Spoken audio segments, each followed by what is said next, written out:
Hello viewers, welcome to our channel. నేను మీ చరణ్ పరిమి. భారత star wrestler బీజేపీతో సై అంటే సై అని చెప్పేసి ఇప్పుడు రాజకీయాల్లోకి అయితే రాబోతున్నారు. ఆవిడ ఎవరంటే ఒలింపిక్స్లో త్రుటిలో స్వర్ణం కోల్పోయి చివరికి పథకాన్నే కోల్పోయారు. ఆవిడే వినేష్ ఫోగట్. సో ఈ మధ్యకాలంలో వినేష్ ఫోగట్కి సంబంధించి అనేక వార్తలు, ఒలింపిక్స్కి సంబంధించి కాస్త వివాదాలన్నీ చూసాం. అలాగే గతంలో ఒక బీజేపీ నాయకుడు, ఆ నాయకుడి మీద లైంగిక ఆరోపణలతోటి వీళ్ళు ధర్నాలు చేయడం కావచ్చు జంతర్ మంతర్లో. సో వీళ్ళ మీద అలాగే కేంద్ర ప్రభుత్వానికి సంబంధించిన కొంతమంది వ్యక్తులు దూషించడం కావచ్చు, ఇటువంటి వార్తలు కూడా బాగా వైరల్ అయ్యారు. సో వినేష్ ఫోగట్ దేశానికి ఎంతో పేరు తీసుకొచ్చిన వ్యక్తి. సో ఈవిడ మంచి రెజ్లర్గా గొప్ప గుర్తింపు అయితే తెచ్చుకున్నారు. త్రుటిలో మొన్న ప్యారిస్ ఒలింపిక్స్లో తన స్వర్ణాన్ని కోల్పోయారు. కేవలం 100 గ్రాముల బరువు ఎక్కువ ఉండటం వల్ల పార్టిసిపేట్ చేయలేక ఆవిడ అక్కడ నుంచి నిషేధానికి గురయ్యారు. సో దాంతో అవకాశం కోల్పోయింది.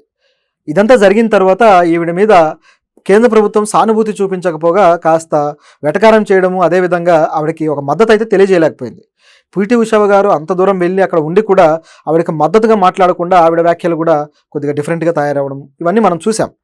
సో వీటన్నిటి వల్ల మరి ఆవిడ కలత చెందారో లేకపోతే ఈ ప్రభుత్వానికి సరైన మార్గంలోనే బుద్ధి చెప్పాలనుకున్నారో ఏమో. కానీ ఎందుకంటే ఈ లైంగిక ఆరోపణల కేసు విషయాల్లో దాదాపు అనేక మంది మహిళలు, రెజ్లర్లు, ఎవరైతే ఈ రెజ్లింగ్ సమాఖ్య అధ్యక్షుడు ఉన్నాడో ఆయనతోటి ఈ కొద్దిగా ఇటువంటి ఆరోపణలు గురయ్యి, అలాగే ఆయనతోటి వేధింపులకు గురయ్యి చాలా ఇబ్బంది పడ్డారు.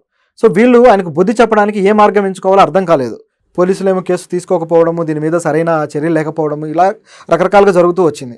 చివరికి ఇప్పుడు ఆవిడ ఒక నిర్ణయం తీసుకున్నట్టు కనిపిస్తుంది వినేష్ ఫోగట్. సో తన ఉద్యమాన్ని పై స్థాయికి తీసుకొని వెళ్ళాలంటే రాజకీయాలే సరైనవి, రాజకీయాల్లో ఉండటమే సరైన కర్తవ్యం అని చెప్పి ఆవిడ భావించి ఇప్పుడు కాంగ్రెస్ పార్టీలోకి వెళ్తున్నట్టుగా కనిపిస్తుంది. అయితే దీనికి ఆవిడ చేసిన పని ఏంటంటే, తాను ప్రస్తుతానికైతే రైల్వే ఉద్యోగిగా ఉన్నారు. సో ఆవిడ ఇప్పుడు తన ఉద్యోగానికి రాజీనామా చేశారు. చేసిన తర్వాత వెళ్తున్నారు. అయితే దీనికి సమీకరణాలు నిజంగా వెళ్తున్నారా, దానికి తగ్గట్టు మరి ఏం జరుగుతుందని చూస్తే ఆవిడ కాంగ్రెస్ పార్టీలోకి వెళ్తున్నారు అనేది చాలా వరకు క్లియర్. ఇంకా ఎప్పుడైతే ఆవిడ ప్యారిస్ నుంచి వచ్చారో, వచ్చిన తర్వాత ఆవిడ ర్యాలీలో కూడా ఆవిడని విమానాశ్రయంలో రిసీవ్ చేసుకున్న వాళ్ళలో కాంగ్రెస్ ఎంపీ దీపేంద్ర హుడా కూడా ఉన్నారు. సో ఆయన ఆ ర్యాలీలో కూడా చాలాసేపు ఆవిడతోటి ప్రయాణించడం జరిగింది. దీని తర్వాత మళ్ళీ ఆవిడ కాంగ్రెస్ పార్టీ ప్రధాన కార్యదర్శి కేసీ వేణుగోపాల్ని కూడా కలిశారు. సో దీంతో కాంగ్రెస్ పార్టీ ముఖ్యమైన జాతీయ స్థాయి నాయకులను కలుస్తూ ఉన్నారు.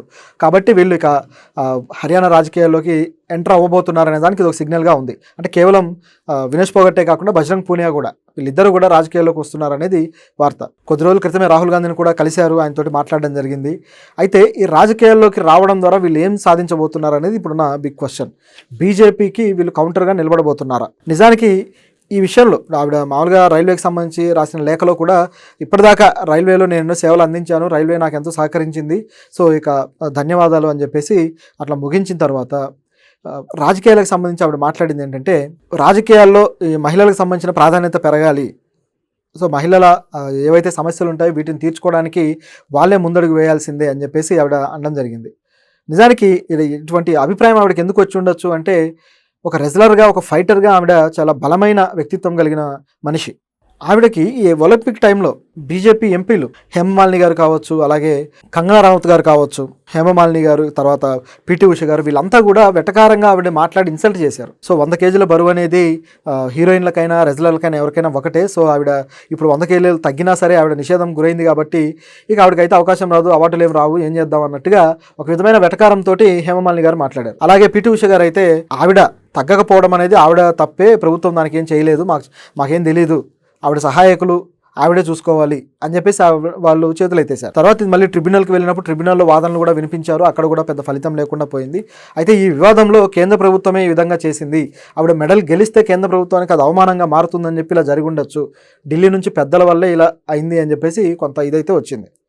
అయితే ఈ 100 గ్రాములది అనేది ఖచ్చితంగా కౌంట్ చేసేదే, కానీ అంటే కఠినమైన నిబంధనలు ఉంటాయి, ఖచ్చితంగా అది యాక్సెప్ట్ చేస్తారు. అంటే నిషేధానికి కొద్దిగా ఎక్కువ ఉన్నా సరే నిషేధం అయితే విధిస్తారు. కాకపోతే 100 గ్రాములు అనేది మాత్రం, అంటే 100 కన్నా ఎక్కువ ఉంటే అలా చేస్తారు, కానీ 100 గ్రాములు ఉంటే మాత్రం కొద్దిగా కన్సిడర్ చేసే ఛాన్స్ ఉంటుంది. చాలాసార్లు అలా చేశారని చెప్పేసి కూడా దాంట్లో వచ్చింది. అంటే ఆ వివాదం వచ్చినప్పుడు ఆ ట్రిబ్యునల్లో ఈ ప్రస్తావన కూడా వచ్చింది. అయితే ఆవిడ కనీసం సిల్వర్ అన్నా ఇవ్వాలి, ఎందుకంటే ఫైనల్కి వెళ్ళారు కాబట్టి అన్నప్పుడు ఒకసారి ఆవిడ అనర్హతకు గురైతే మాత్రం ఇక అటువంటిది ఏమి ఇచ్చే అవకాశం ఉండదు అని చెప్పేసి ట్రిబ్యునల్ చెప్పడంతో మొత్తానికి ఆవిడ మెడల్ కోల్పోయారు. అయితే దీంట్లో ఆవిడ సహాయకులు తప్పు కూడా ఉందనుకోండి. బౌట్కి ముందే ఆవిడ వెయిట్ చూసుకొని ఇక వర్కౌట్ కాదు అనుకున్నప్పుడు బౌట్ నుంచి విరమించుకుంటే బాగుండేది, కానీ అలా చేయకుండా ఆవిడ పార్టిసిపేట్ చేయడంతో తేడా కొట్టేసింది. సో ఇది ముఖ్యంగా కోచ్లు సహాయక సిబ్బంది తప్పు అయితే పట్టాలి. అయితే వాళ్ళు కేంద్ర ప్రభుత్వం చేతుల్లోనే ఉన్నారా అని చెప్పేసి అప్పుడే డౌట్ వచ్చినప్పుడు ఎవరు క్లారిఫై అయితే చేయలేకపోయారు, మేమేం చేస్తాం, మేము ప్రయత్నించామని చెప్పేసి వాళ్ళు కూడా నైస్గా చేతులు ఎత్తేశారు. ఇవన్నీ దృష్టిలో పెట్టుకొని మరి ఆవిడ నిజాలు వెలికి తీశారో ఏమో, కానీ ఇప్పుడు రాజకీయాల్లో అడుగు పెట్టి తమని ఎవరైతే ఇబ్బంది పెట్టారో వాళ్ళకు ఒక సవాలుగా మారడానికి రెడీ అయ్యారు. మరి చూద్దాం వీళ్ళు ముందుకొచ్చిన తర్వాత ఏ విధంగా రాజకీయాలు ఇంట్రెస్టింగ్గా మారబోతున్నాయి. ఎందుకంటే హిందీ బెల్ట్ రాజకీయాల్లో ఎప్పుడు కూడా కాంగ్రెస్కి బీజేపీకి హోరాహోరీ ఉంటుంది. దీంతోపాటు ముఖ్యంగా మత ప్రమేయం ఉన్న రాజకీయ ప్రస్తావన ఎక్కువగా అక్కడ నడుస్తూ ఉంటుంది. మతం పేరు చెప్పి ఓట్లు దండుకోవడం అనేది ముఖ్యంగా ఈ 5-6 రాష్ట్రాల్లో ఎక్కువ. ఉత్తరప్రదేశ్ కావచ్చు, బీహార్ కావచ్చు, అదేవిధంగా ఈ హర్యానా ఈ ప్రాంతాల్లో ఎక్కువ. సో మరి వీళ్ళు ఎలాంటి ప్రభావం చూపించబోతున్నారు అనేది చూడాలి.